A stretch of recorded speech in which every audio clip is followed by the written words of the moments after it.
Intens Visa pada pagi hari ini dipersembahkan kepada Tuhan yang pertama untuk mengucap syukur atas hari ulang tahun ke-64 Bapak Didi Mursjito, dan kiranya Tuhan memberkati sehatnya. Lalu yang kedua, mohon penyertaan Tuhan bagi Ananda Luis de Lorenzo Balvino yang akan mendaftarkan diri mengikuti seleksi sekolah kedinasan. Semoga lancar dan sesuai yang dikehendaki. Ya Allah Bapa kami, Engkau memperbarui dunia dalam diri Yesus Kristus Putra-Mu. Kami mohon, teguhkanlah iman, harapan, dan kasih kami untuk menyongsong kedatangan Putra-Mu, sehingga kami pun benar-benar diperbarui. Semoga Dikau dalam sebab Dialah Tuhan pengantara kami, yang bersama dengan Dikau dalam persatuan Roh Kudus, hidup dan berkuasa, Allah sepanjang segala masa.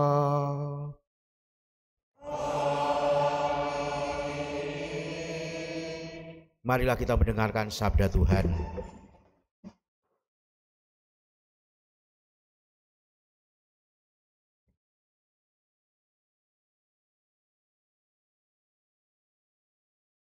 Bacaan dari kitab Yesaya. Kata Nabi, Roh Tuhan ada padaku, sebab Ia telah mengurapi aku. Ia telah mengutus aku untuk menyampaikan kabar baik kepada orang-orang sengsara dan merawat orang-orang yang remuk hati. Aku diutus untuk memberitakan pembebasan kepada orang-orang tawanan dan kepada orang-orang yang terkurung kelepasan dari penjara. Tuhan Allah berkenan kepadaku untuk memberitakan tahun rahmat Tuhan dan hari pembalasan Allah kita. Aku bersukaria di dalam Tuhan, jiwaku bersorak-sorai di dalam Allahku. Sebab Ia mengenakan pakaian keselamatan kepadaku dan menyelubungi aku dengan jubah kebenaran, seperti pengantin pria mengenakan hiasan kepala, dan seperti pengantin wanita memakai perhiasannya. Sebab seperti bumi memancarkan tumbuh-tumbuhan, dan seperti kebun menumbuhkan benih yang ditaburkan, demikianlah Tuhan akan menumbuhkan kebenaran dan puji-pujian di depan semua bangsa. Demikianlah sabda Tuhan.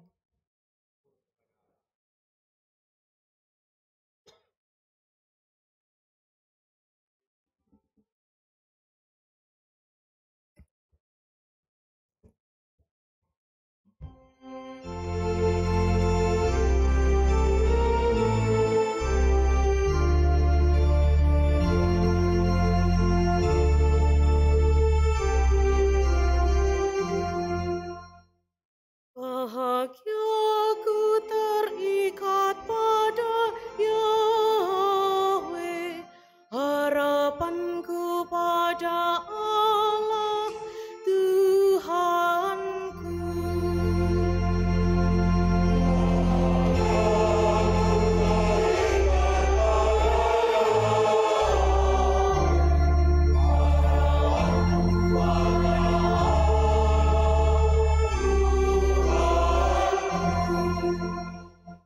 Aku mengagungkan Tuhan, hatiku bersukaria karena Allah penyelamatku, sebab Ia memperhatikan daku, hamba-Nya yang hina ini.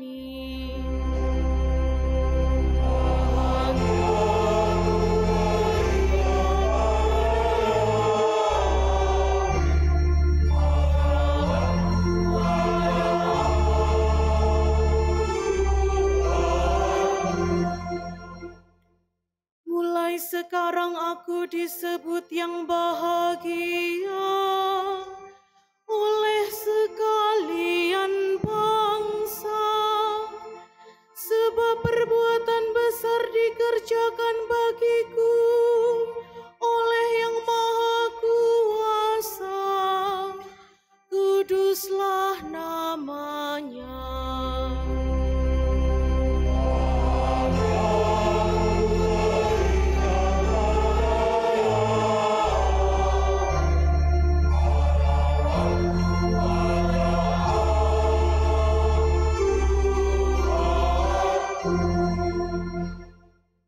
Kasih sayangnya turun-temurun kepada orang yang bertakwa. Perkasalah perbuatan tangannya, dicerai-beraikannya orang yang angkuh hatinya.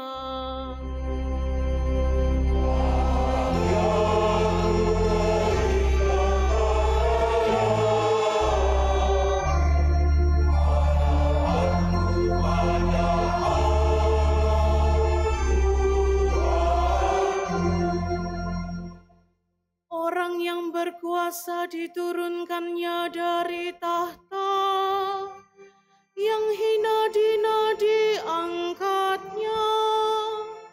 Orang lapar dikenyangkannya dengan kebaikan. Orang kaya diusirnya pergi dengan tangan kosong.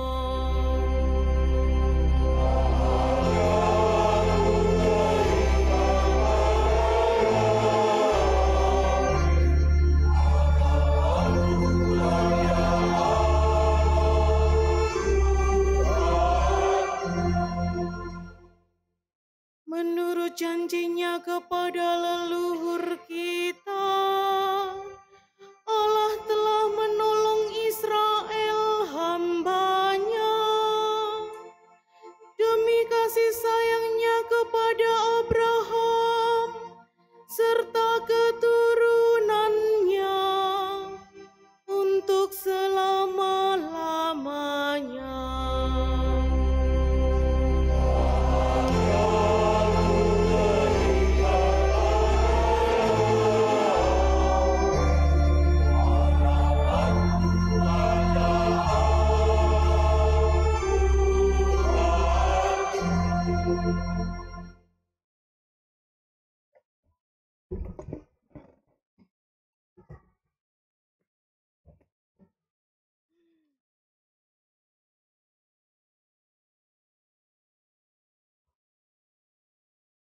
Bacaan dari surat pertama Rasul Paulus kepada jemaat di Tesalonika.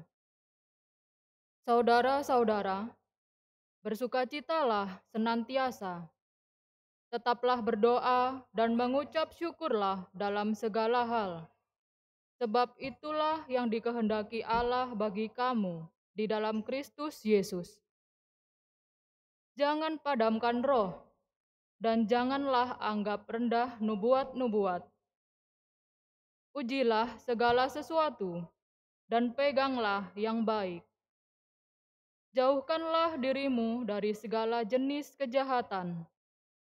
Semoga Allah damai sejahtera menguduskan kamu seluruhnya, dan semoga roh, jiwa, dan tubuhmu terpelihara sempurna dengan tak bercacat pada kedatangan Yesus Kristus Tuhan kita. Ia yang memanggil kamu adalah setia, maka Ia pun akan menggenapinya. Demikianlah sabda Tuhan. Syukur kepada Allah.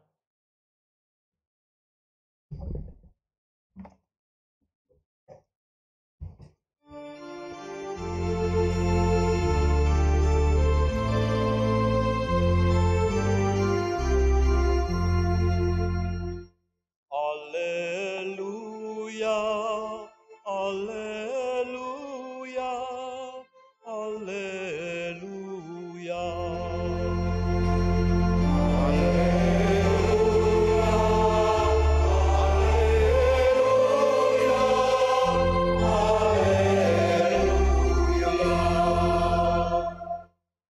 Roh Tuhan ada padaku, Ia mengutus aku untuk menyampaikan kabar baik kepada orang-orang sengsara.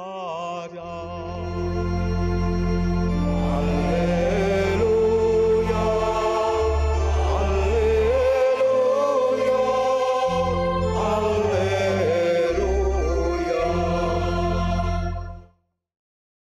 Tuhan bersamamu.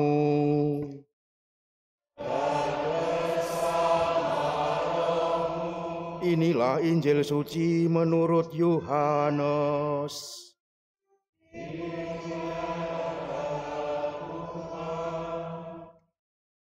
Datanglah seorang yang diutus Allah, namanya Yohanes.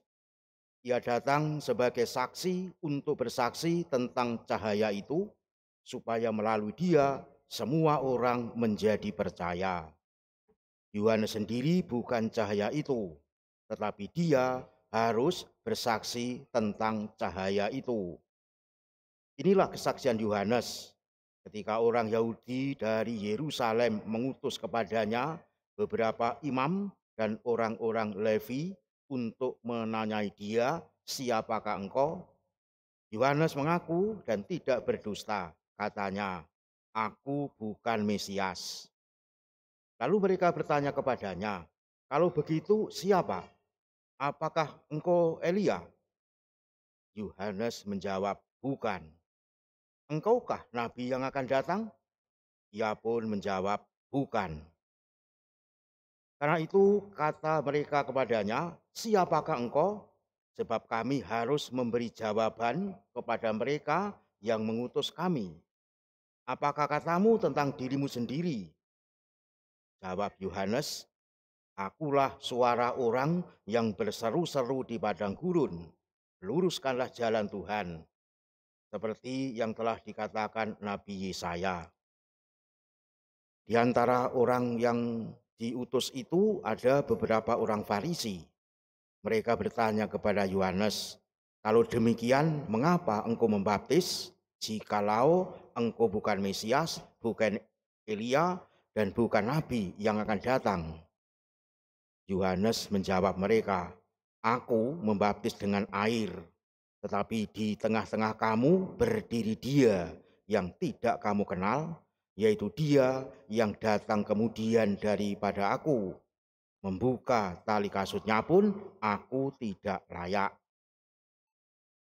Hal itu terjadi di Betania yang di seberang sungai Yordan, tempat Yohanes membaptis. Demikianlah sabda Tuhan.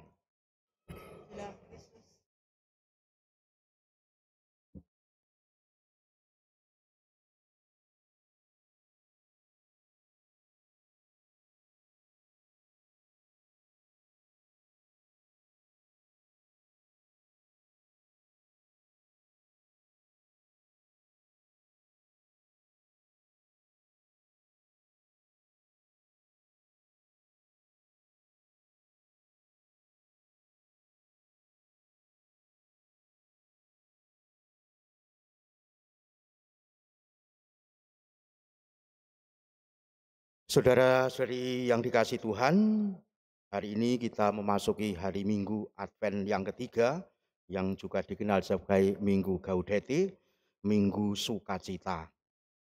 Kita bertemu kembali dengan sosok Yohanes Pembaptis. Kalau minggu yang lalu kita merenungkan inti pewartaan Yohanes di dalam mempersiapkan kedatangan Tuhan, yakni pertobatan, ternyata juga sudah direspon baik oleh umat jemaat paroki Santo Paulus Semambung secara sakramental. Sekurangnya ada yang telah mewujudkannya itu dalam sakramen tobat sebanyak 353 orang dari 3.000 orang yang tercatat sebagai warga Santo Paulus Semambung. Jadi lumayan berhasil. Jadi benar-benar ada tanggapan yang serius. Nah, pada pagi hari ini kita akan lebih mensoroti di mana kita diarahkan kepada pribadi dan karakter Yohanes Pembaptis itu sendiri. Apakah yang menonjol dari karakter Yohanes? Sampai-sampai Yesus sendiri menyebut bahwa di antara mereka yang dilahirkan oleh perempuan tidak pernah tampil seorang yang lebih besar daripada Yohanes Pembaptis. Matius bab 11 ayat 11. Merujuk pada Injil yang kita dengar hari ini, kita dapat melihat bahwa Yohanes adalah pribadi yang sangat disiplin di dalam mengendalikan egonya. Kita dapat lihat ketika para tokoh agama datang dan bertanya kepadanya, "Siapakah engkau?" Pada ayat yang ke-9 tadi, sebenarnya ada peluang bagi Yohanes untuk mengklaim bahwa dirinya adalah Mesias, raja yang dinanti-nantikan bangsa Israel, seperti dinubuatkan dalam Yeremia bab 23 ayat 5 maupun bab 33 ayat 15. Apalagi dia sudah memiliki murid-murid dan massa pun banyak berdatangan kepadanya. Tetapi dengan tegas Yohanes berkata, "Aku bukan Mesias." Ayat 20. Lalu orang-orang Yahudi masih penasaran mengingat popularitas yang dimiliki oleh Yohanes. Maka mereka pun berlanjut bertanya, apakah ia adalah Elia seperti yang dinubuatkan? Sesungguhnya aku akan mengutus Nabi Elia kepadamu menjelang datangnya hari Tuhan yang besar dan dahsyat itu. Demikian nubuat Nabi Maleaki bab 4 ayat 5. Tetapi sekali lagi Yohanes dengan tegas menjawab, bukan. Padahal kelak Yesus sendiri menegaskan bahwa Yohanes memang Elia yang dinubuatkan Nabi Maleaki itu. Matius bab 11 ayat 14. Orang-orang Yahudi masih belum puas. Mereka pun bertanya lagi, engkaukah Nabi yang akan datang? Ayat 19b. Pertanyaan ini pun ada rujukannya. Musa pernah menubuatkan seorang nabi dari tengah-tengahmu, dari antara saudara-saudaramu, sama seperti aku, akan dibangkitkan bagimu oleh Tuhan Allahmu. Dialah yang harus kamu dengar. Ulangan bab 18 ayat 19. Tetapi sekali lagi Yohanes dengan tegas tetap menjawab, bukan. Akhirnya setelah didesak-desak oleh mereka sedemikian rupa, Yohanes lalu mengidentifikasi dirinya sebagai, aku adalah suara yang berseru-seru di padang gurun mengikuti nubuat Nabi Yesaya. Tidak ada nama, tidak ada kedudukan, tidak ada status sosial keagamaan. Padahal ayah ibu Yohanes adalah keturunan Levi, kaum imam yang sangat terhormat. Tetapi Yohanes meninggalkan martabat itu. Ia lebih memilih tinggal di padang gurun, berpakaian jubah bulu unta dan ikat pinggang kulit, dan makanannya belalang dan madu hutan. Markus bab 1 ayat 6, yang sungguh aneh. Mungkin juga jarang diketemukan, dijadikan semacam mata pencaharian, makan belalang dan madu hutan. Tapi itulah yang dikerjakan Yohanes. Sebagai suara yang berseru-seru, Yohanes tidak takut menyuarakan kebenaran dan mencela apa yang jahat. Sampai-sampai ia akhirnya ditangkap, dipenjarakan, dan harus menerima hal yang sama sekali mungkin tidak dihitungkan atau dipikirkan, karena ia harus dipenggal kepalanya di penjara. Matius bab 14 ayat 10 pun pula Markus bab 6 ayat 27 dan Lukas bab 9 ayat 9 nyata-nyata mengungkapkan benar bahwa Yohanes dipenggal kepalanya di penjara gara-gara mengingatkan rajanya telah berbuat salah, mengkritik perbuatannya keliru supaya berlaku benar, akibatnya ia harus menanggung risiko berani mengingatkan. Saudara terkasih, suatu hal yang kiranya menjadi perenungan mendalam. Hati-hati mengingatkan orang, walaupun benar sekalipun, kalau direspon baik, puji Tuhan. Tapi kalau tidak direspon baik, akibatnya bisa fatal. Tapi itulah Yohanes, tidak peduli akibat bagaimana, yang jelas ia menyuarakan kebenaran supaya benar-benar terjadi sehingga apa yang didamba akhirnya terwujud. Saudara-saudara yang terkasih, semua sikap yang berulang-ulang ditunjukkan oleh Yohanes itu membuktikan bahwa ia memiliki karakter yang tegas pada dirinya sendiri. Ia adalah sosok yang mampu mengendalikan egonya sendiri. Ia tahu di mana ia harus menempatkan dirinya manakala berhadapan dengan Sang Juru Selamat. Bahkan ia mengatakan, membuka tali kasutnya pun aku tidak layak. Ayat 27. Ia tidak mau menjadi saingan Yesus. Dia benar-benar orang yang rendah hati dan mempersilahkan orang lain untuk maju semakin berkembang. Biarlah mereka berkembang, aku semakin kecil. Hanya Yohanes. Di dunia tidak terjadi semacam itu. Jangan mereka berkembang, aku harus menguasai segalanya. Kalau ingin menguasai, langkai dulu lah. Apa ini, bla bla bla bla. Itulah manusiamu di dalam kenyataan. Saudara-saudara yang dikasihi Tuhan, mengendalikan ego adalah latihan rohani yang telah berurat dan berakar di dalam tradisi gereja. Hanya dengan cara inilah kita dapat hidup dekat dengan Tuhan.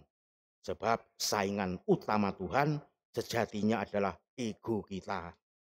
Dari ego itulah muncul dorongan nafsu yang tidak teratur, termasuk nafsu kekuasaan, kenikmatan, harta duniawi yang menjadi sumber dari berbagai macam kejahatan. Itulah inti dari ego yang harus dikendalikan seperti yang dicontohkan oleh Yohanes Pembaptis. Saudara-saudara kasih Tuhan, dengan demikian tidak mengherankanlah jika langkah ini akhirnya mentradisi dan diikuti oleh banyak orang kudus di dalam gereja. Para santo misalkan kita dapat melihat dan kita tiru bagaimana para santo itu sungguh-sungguh mengikuti apa yang telah dikerjakan oleh Yohanes Pembaptis. Salah satunya Santo Justinus Martir yang hidup tahun 100 sampai 165, dia pernah mengingatkan, menyerah dan mengalah pada hawa nafsu adalah perbudakan yang paling rendah. Sedangkan menguasai nafsu adalah satu-satunya kebebasan. Senada dengan itu, Santo Dominikus yang hidup tahun 1170 sampai 1221 sebelum zaman Mojopahit mengatakan orang yang mengendalikan nafsunya adalah penguasa dunia. Kita harus mengatur nafsu-nafsu kita, sebab kalau tidak kita akan diatur olehnya. Tidak boleh dilupakan pula ajaran Santo Ignatius dari Loyola yang hidup tahun 1491 sampai 1556. Dia mengungkapkan ajaran mengenai agere kontra, bertindak melawan, yakni melawan kecenderungan egoisme kita. Bahkan orang kudus di abad kita ini yang bernama Beato Acutis yang hidup tahun 1991 sampai 2006, dia punya prinsip, apa artinya Anda dapat memenangkan ribuan pertempuran namun kalah dalam pertempuran melawan nafsu jahat Anda sendiri. Tidak ada artinya. Pertempuran sesungguhnya adalah melawan diri kita sendiri. Sungguh sikap yang sangat berbeda dengan sikap dan semangat dunia. Dunia itu mendorong untuk memuaskan ego kita. Siapa yang tidak ingin menjadi orang penting, terpandang, disanjung, berkuasa, kaya raya. Itulah semangat duniawi yang sayangnya juga sudah merembet ke lingkup gereja. Sikap hidup Yohanes Pembaptis mengingatkan kita pada ajaran Yesus sendiri. Barang siapa mempertahankan nyawanya, ia akan kehilangan nyawa. Dan barang siapa kehilangan nyawanya, karena aku, ia akan memperolehnya. Matius bab 10 ayat 39. Saudara-saudari yang dikasihi Allah, kira tahun 30-31 Masehi, orang-orang Yahudi dan para tokoh agamanya bertanya kepada Yohanes Pembaptis, "Siapakah engkau?" Kini dunia juga bertanya kepada gereja, "Siapakah engkau? Sanggupkah engkau mendatangkan perdamaian dan persaudaraan penuh cinta kasih? Apa yang dapat diharapkan orang daripadamu?" Jawaban gereja, jawaban kita bersama tentunya tidak berbeda jauh dengan jawaban Yohanes Pembaptis. "Aku tidak punya jawaban atas segala masalah, tetapi lihatlah Kristus. Jika kalian menginginkan perdamaian dan mengharapkan kebahagiaan sejati bagi semua orang, maka Ia sudah hadir di tengah-tengahmu. Dialah penyelamatmu. Percayakah kalian?" Saudara-saudari, sebagai umat beriman, kita tidak boleh sampai gagal fokus pada semarak pernak-pernik lahiriah menyongsong Natal. Tetapi mari memantapkan hati penuh iman dan berusaha agar dapat mengenal Kristus secara mendalam serta memperkenalkannya kepada semua orang yang mencari dan menantikannya. Semoga Roh Kudus memampukan kita untuk menyiapkan perayaan Natal dengan penuh iman dan hati yang suci murni. Tuhan memberkati kita.